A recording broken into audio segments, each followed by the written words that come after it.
하나님 말씀 사도행전 7장 1절에서 10절의 말씀입니다.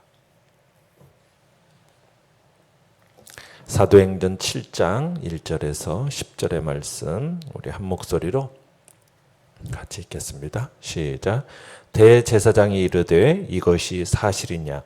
스데반이 이르되 여러분 부형들이여 들으소서. 우리 조상 아브라함이 하란에 있기 전 메소포타미아에 있을 때에 영광의 하나님이 그에게 보여 이르시되 내 고향과 친척을 떠나 내가 내게 보일 땅으로 가라 하시니 아브라함이 갈대아 사람의 땅을 떠나 하란에 거하다가 그의 아버지가 죽음에 하나님이 그를 거기서 너희 지금 사는 이 땅으로 옮기셨느니라.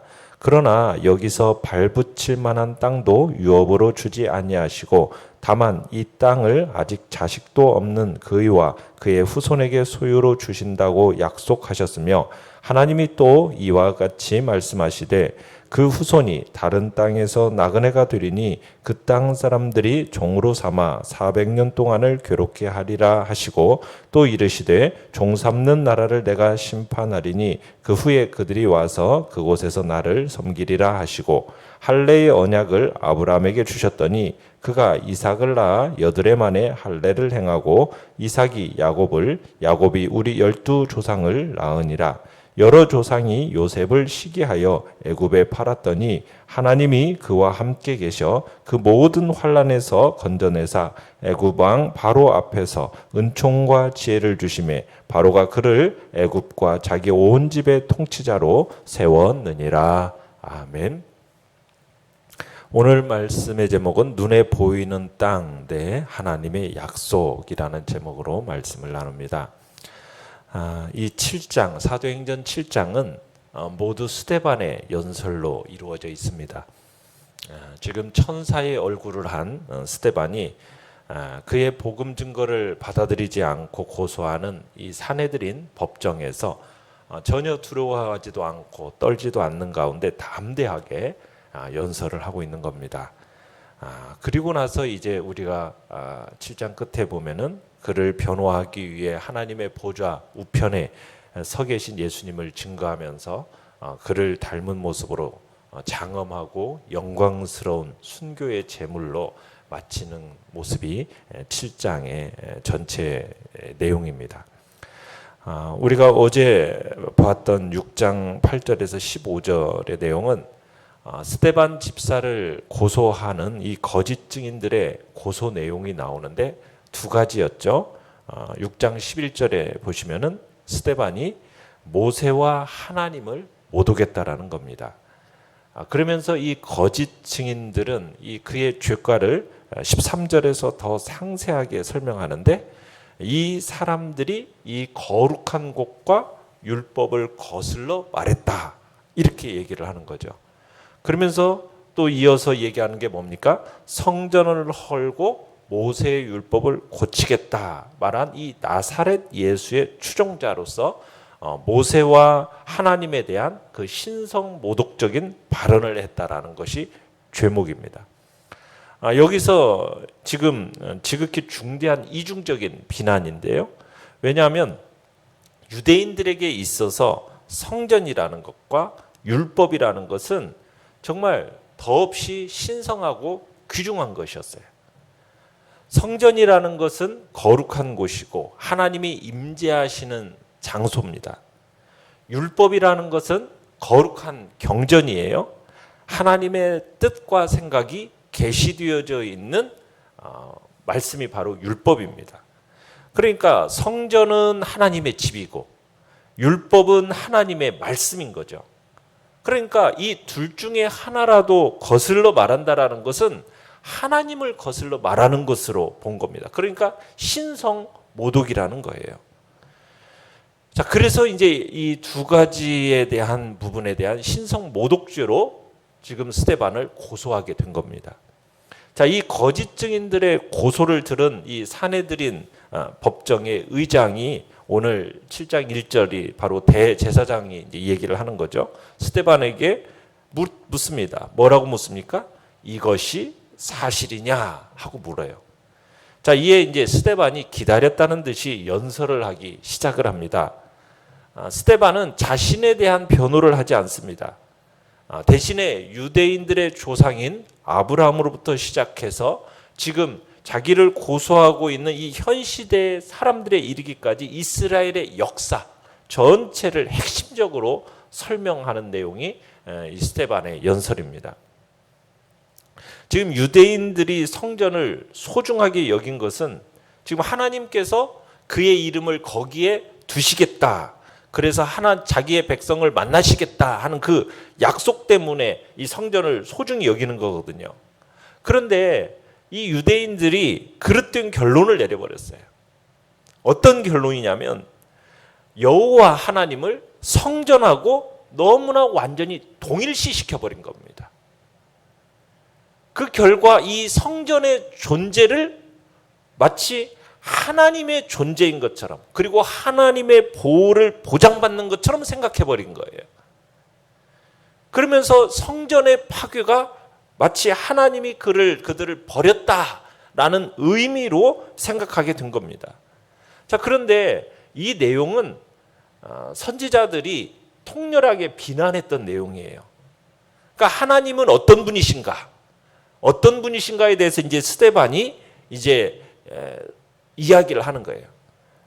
구약의 위대한 인물들은 결코 하나님을 어떤 하나의 건물에 감금시키지 않았다라는 거죠. 그러니까 하나님은 어떤 성전이라는 그 건물 안에 감금되는 존재가 아니다. 그 부분을 이제 지적하면서 얘기를 하는 겁니다. 그래서 이제 스데반이 이 설교하는 내용은 4명의 주인공들이 지배했던 이스라엘 역사의 그 4번의 중요한 시대를 골라서 이제 얘기를 하는데요. 첫째는 오늘 우리가 보는 대로 아브라함과 족장의 시대를 강조를 합니다. 그리고 나서 이제 10절, 이제 9절에 보시면은 그 다음에 누구 이야기가 나옵니까? 요셉의 이야기가 나오죠. 요셉과 애굽에 추방되었던 시대에 대한 이야기가 나와요. 그 다음에 셋째로는 20절에 가보시면은 모세와 출애굽 그리고 광야에서의 방랑기에 대한 이야기가 나옵니다. 그리고는 48절에 가면 마지막으로 이제 다윗과 솔로몬과 군주국의 설립을 강조하는 내용이 나옵니다. 그러면서 이 네 시기를 연결하는 특징이 있는데 그 시기는 뭐냐? 이 특징이 뭐냐면 그 시기 중 어느 때에도 하나님의 임재가 어떤 특정한 장소에 제한된 적이 없다. 이 이야기를 하는 거예요.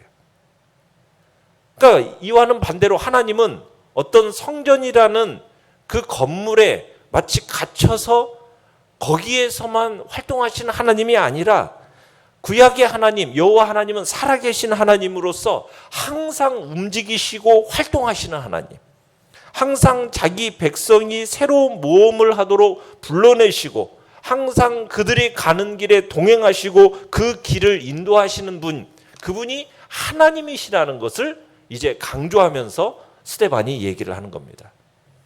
그래서 이제 오늘 말씀은 아브라함이 핵심 인물로 등장시키는 첫 번째 이 족장 시대 이야기를 이제 스데반이 요약해서 하는 거예요. 자, 내용 관찰 문제 1번을 보시면요. 아브라함의 거주지는 누구의 명령에 의해서 어디서 어디로 옮겨졌습니까? 자, 2절을 보시면은 스데반은 여호와 하나님을 뭐라고 부르고 있습니까? 영광의 하나님 이렇게 부르고 있어요. 영광의 하나님. 그러면서 그 영광의 하나님께서 아브라함에게 나타나셨죠? 어디에서 나타나셨다고 얘기합니까?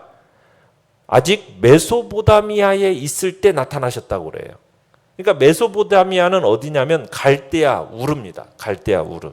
이 갈대아 우르라는 곳에서 아브라함과 그의 가족들이 다른 신을 섬겼을 때 먼저 아브라함에게 그 영광의 하나님이 자신을 나타내 보이셨어요. 그래서 하나님께서 아브라함에게 나타나셔서 뭐라고 명령을 내리세요? 3절에 보면은 고향과 그 친척을 떠나서 너희에게 보여줄 그 다른 나라로 이주해라, 가라 이렇게 말씀을 하십니다. 그자 아브라함은 그 하나님의 부르심을 받아서 갈대아 우르를 떠나죠. 그 떠나서 어디에 거주하게 돼요? 4절에 보면 하란에 거주하게 됩니다. 하란. 자, 그리고는 그 갈대아 땅을 떠나서 그 아버지가 죽을 때까지 하란에 거하다가 그리고 나서 어디로 들어오게 됩니까? 지금 너희가 사는 이 땅, 그 땅이 어디예요? 가나안 땅으로 들어오게 된 거예요.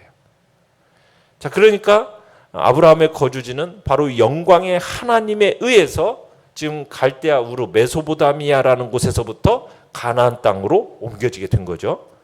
자, 내용 관찰 문제 2번을 보시면 하나님께서 아브라함에게 땅 대신 주신 것은 무엇입니까? 자, 5절에 보면은 하나님께서는 아브라함에게 그 가나안 땅에서 발붙일 만한 땅을 유업으로 주시지 않았다. 이렇게 얘기하고 있어요.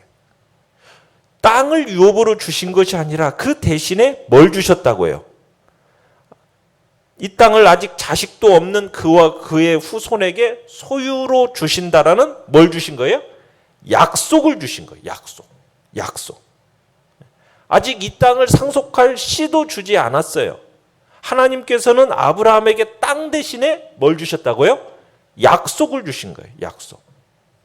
자, 그런데다가 그 다음 6절도 보시면 그의 후손이라고 곧바로 땅을 받아요? 못 받아요?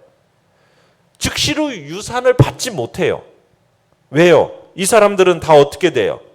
다른 땅에서 나그네로 지내면서 거기서 400년 동안 종살이를 하게 돼요. 그러면서 괴롭힘을 받을 거라는 거죠. 그렇게 비참하게 노예 생활을 하는 동안 하나님은 잊어버리느냐, 버리셨느냐, 그게 아니라는 거죠. 하나님께서 간섭을 하셔서 그들을 종삼는 나라를 7절에서 어떻게 하신다고요? 심판하시겠대요. 그러면서 그들을 속박의 그 땅에서 구원해내셔서 이곳에서 가나안 땅에서 나를 섬기도록 하겠다. 지금 그렇게 말씀을 하시는 거예요. 자, 지금 스데반은 어디에 강조점을 두고 있느냐면 그 주도권을 하나님이 지금 가지고 계시다라는 하나님께 지금 초점을 맞추고 있는 거예요.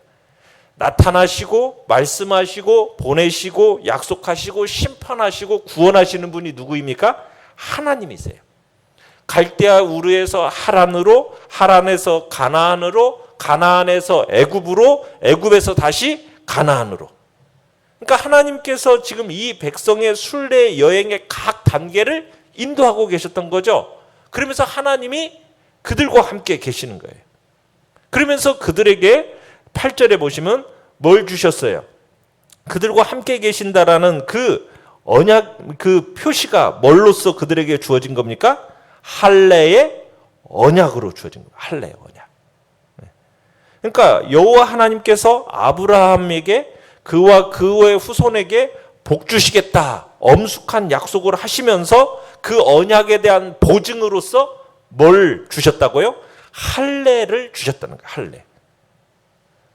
그러니까 지금 어떤 거룩한 장소가 있기 훨씬 전에 하나님께서는 거룩한 백성이 먼저 있는 거고요. 그 백성에게 약속을 주시는 거예요. 맹세하신 거예요. 그리고는 그 약속을 그 다음엔 누구에게 주는 겁니까? 8절에서처럼 이삭, 그의 아들 이삭에게 먼저 주고요. 그 다음에는 그의 손자 야곱에게 약속을 주고요. 그 다음에는 그의 증손들인 12족장에게 그 약속을 새롭게 하시는 겁니다. 그러니까 하나님께서 아브라함에게 땅 대신 주신 건 뭐예요? 약속이에요. 언약입니다. 할례의 언약. 이걸 주신 거예요.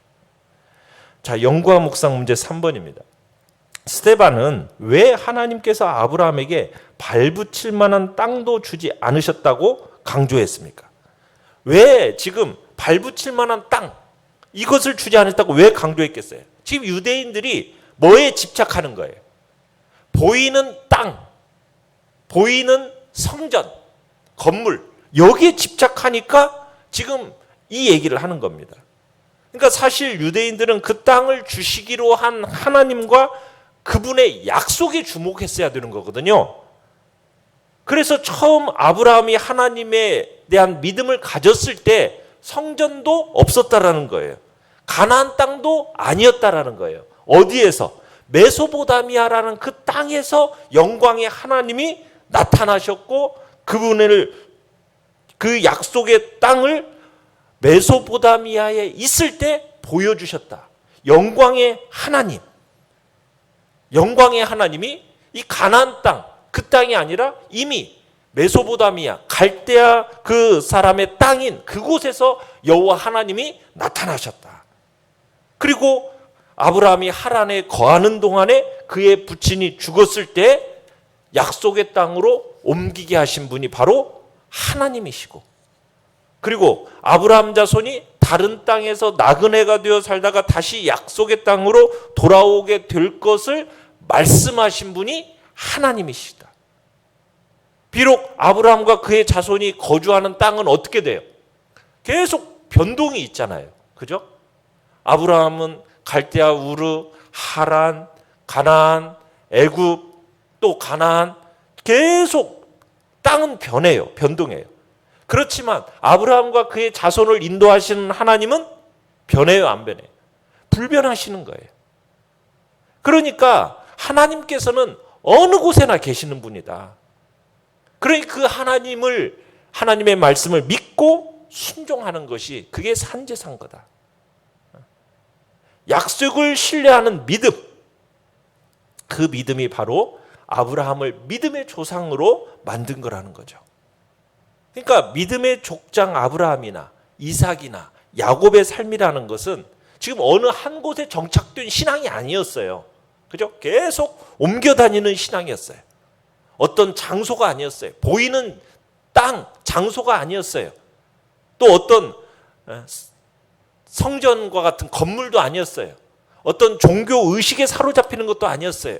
오직 초점은 어디에다 맞추는 거예요? 하나님께 초점을 맞추고 하나님의 약속, 그분의 말씀을 붙들고 가는 것, 이게 바른 신앙이다.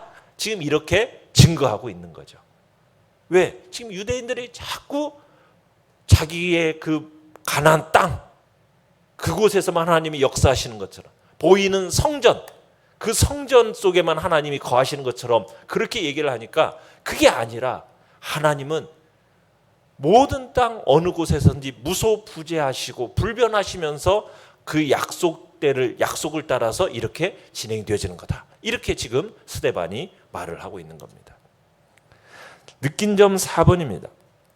당장 눈에 보이는 것이 아닌 약속을 주시는 하나님을 통해 무엇을 느낍니까? 자, 당장 눈에 보이는 것이 아닌 약속을 주시는 하나님. 우리의 신앙이라는 것은 그 하나님께 초점을 맞춰야 되는 신앙이라는 거죠. 우리가 그것을 느껴야 되는 거죠. 보이는 것이 아닙니다. 보이는 것은 변해요. 변동적이에요. 그렇지만 변하지 않는 건 뭐예요? 약속을 주시고 인도하시는 하나님.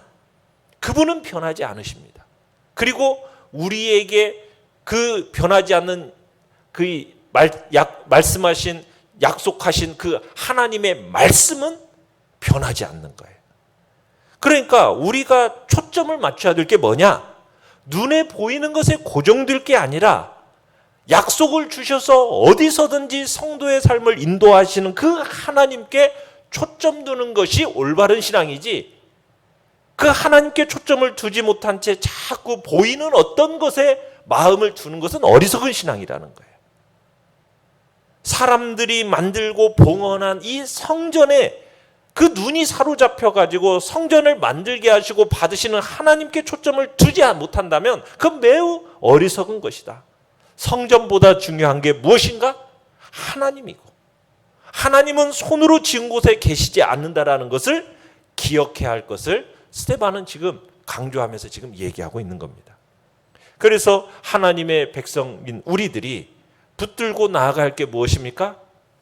우리의 초점이 하나님, 그리고 그분이 우리에게 약속하신 말씀, 그것을 붙들면서 나아간다면 우리가 하나님의 능력을 체험할 수 있다는 거죠. 신앙이라는 것은 그거라는 거예요. 우리가 하나님의 약속을 붙들고 믿음으로 나아가는 것이 그게 진정한 신앙이다. 그래서 하나님의 약속은 얼마든지 그리스도 안에서 예가 되니 그런즉 그로 말미암아 우리가 아멘 하여서 하나님께 영광을 돌리게 되느니라. 이게 고린도후서 1장 20절에 말씀하시는 내용이거든요. 그러니까 결국 우리는 믿음이라는 것은 뭐에 대한 믿음이냐? 하나님께 대한 초점과 그분이 우리에게 주신 약속의 말씀을 붙드는 믿음이다. 우리는 그것에 대해서 어떻게 반응할 것인가? 믿음으로 반응해야 된다. 믿음으로 반응하지 못하고 응답하지 못한다면 내게 주어진 그 약속이라는 것이 다 무의미하게 될 거니 우리는 믿음으로 하나님과 그분의 약속의 말씀에 응답하면서 그분의 역사를 경험하는 복된 자리에 있기를 간절히 바랍니다. 믿음이 없는 자가 아니라 우리가 하나님과 그분의 약속의 말씀에 믿음에 굳게 서서 흔들리지 않는 우리가 되기를 간절히 바랍니다. 결단과 적용 5번입니다. 내가 오늘 붙들어야 할 하나님의 약속은 무엇입니까? 그 약속을 믿는 자로서 내가 실천할 수 있는 일은 무엇입니까? 하나님께서 우리에게 기록된 이 하나님의 말씀인 성경 안에 무수한 약속을 허락하셨습니다. 우리는 그 약속의 말씀들을 뭐뭐 하면 뭐뭐 해주겠다라고 하신 그 약속의 말씀들을 우리들이 오늘도 기억해내시고 그 말씀들을 또 내 마음속에 새기면서 부르짖고 그 약속대로 이루실 하나님을 바라봄으로 말미암아 하나님의 놀라운 은혜와 능력의 역사를 체험하는 은혜가 있기를 간절히 바랍니다.